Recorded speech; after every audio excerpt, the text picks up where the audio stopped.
Hi, it's Darnell with Wheel and Recipes, and today I'm going to be cooking up an almond whole wheat bread in the Zojirushi Virtuoso Breadmaker. And I came up with this recipe so that you have a form of bread that has a much lower carb content, more healthy fat, more protein, while still having the consistency of a normal bread. And so I'm going to get started with that right now. So I've got the bake pan here for the bread maker, and I'm going to be filling it up with the ingredients. I need to stress that you need to use the order that I am using when adding your ingredients and use the same method, or your results probably won't turn out as well. The first ingredient is 370 ml of filtered water, and you know, I use filtered water. I don't use regular tap water.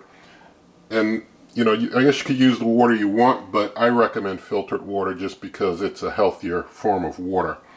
And when using a 370 ml, that comes out to about a cup and a half if you're using cup measurements. So you could use a cup and a half of filtered water instead of 370 ml, depending on the measuring cup that you're using. And I also want to point out that you want to make sure that your paddles are pointing the same direction. Whatever direction you have them pointing in, have both of them pointing the same way so that the results of the loaf come out even. Next ingredient is 2 tablespoons of organic raw honey. Now you could use other forms of honey, but I find that the best is organic, raw, unfiltered honey. So going to go ahead and put that in. I do want to stress that nothing in this video is sponsored. So just because you see me using a certain brand does not mean that I endorse that brand. I just, for the sake of disclosure, let you know what I am using. Next ingredient is going to be 2 cups of blanched almond flour. Of course, if you can get organic, that's the best, but you know, Costco has deals, that's all I can say. Next ingredient is 2.5 cups of whole wheat flour. Next ingredient is 3 tablespoons of a powdered sweetener. I use this one, which main ingredient is this erythritol. Now, you know, if you like a different type of a powdered sweetener, you know, one that you find is helpful, you know, is fine. And you could use sugar if you prefer sugar. I mean, I prefer a lower glycemic sweetener that isn't going to cause any negative health impact. So it's something that you want to research carefully for what you find is best or you feel is best. And I know that there are other options and alternatives, and you know, there's lots of options out there, but just research carefully is all that I would say. And I am adding this to the side walls here. That is important, to put it on the 2 side walls, not to have it in the middle. You want to keep that middle very open because you've got to make a well and put your yeast in there. Next ingredient is 3 tablespoons of whole milk powder. It is important to use whole milk powder, not skim or part fat milk powder. You're going to get a better rise out of your bread using a whole milk powder. I will be adding it to the side walls as I did with the sweetener. Next ingredient is 2 teaspoons of kosher salt. Also, we'll be adding those to the side walls here.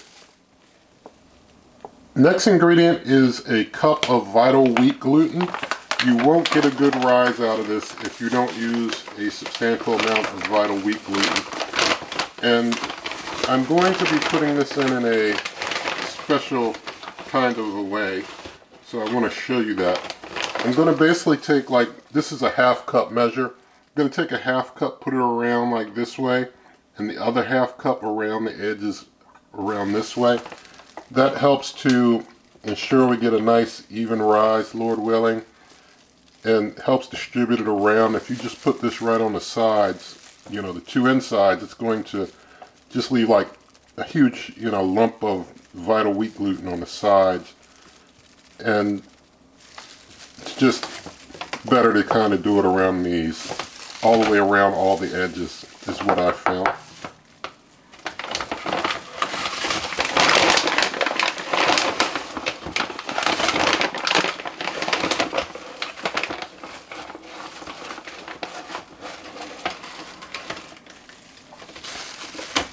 So putting the other half cup in like this around the edges.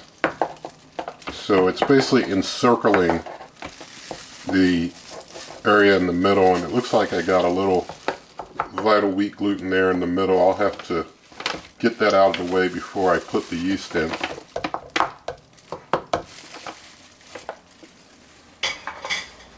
My next ingredient here is 2 tablespoons of softened butter. I'll just be kind of lopping chunks off of it and putting it on the side edges. Now I'm just going to get this vital wheat gluten out of the way that's in the middle and kind of make my well there for, well, where I'll add the yeast. And the final ingredient is 2 teaspoons of bread machine yeast. You can use bread machine or rapid rise yeast, and just going to stick that in that middle well there. And I can't speak for other forms of yeast. If anybody has questions about those, I am using this here, and if you desire or have other forms of yeast you want to try, that is your liberty to try. Now, with all ingredients in, going to open up the bread maker, put the bake pan right inside here, and close up. Going to get the cooker to course 2. That's the course for whole wheat bread. It was already there actually. And so just going to, with that, hit start. I'll push the bread machine back because once it starts getting the rocking and kneading things, I don't want it falling off the ledge here. So we'll just let this go ahead and do its thing. And you know, every bread machine is different as far as the courses that it's going to do and all its different steps. But basically you want to set yours to the whole wheat setting and let it go. Let it do its thing. So I'll bring you back when this is finished and we'll have a look at it.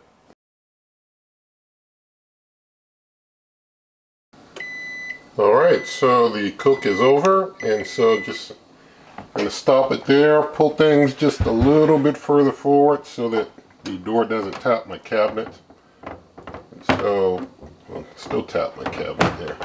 Put it a little further forward. There we go. So there's our finished bread. Gonna take it out, put it here on this cooling rack.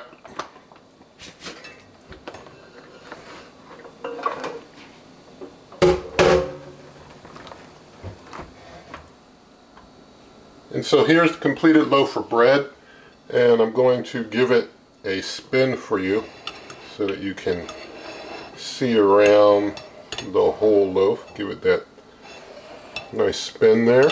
So we're going to let this set, rest, and let it get really cool. I mean, like totally room temperature cool.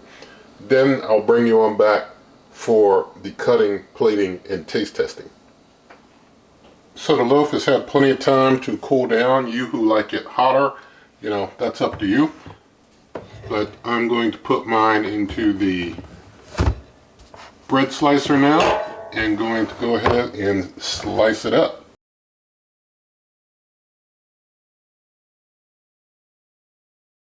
Alright, so we got it all cut. Just going to, let's see, we'll get a slice from inside here. This looks like a nice slice. So you can see there it's got a consistency fairly like regular bread. It's not overly thick like almond bread, and it has less carbs than regular whole wheat bread. So we'll go ahead and do a taste. So thank the Lord for some almond whole wheat bread, and let's taste.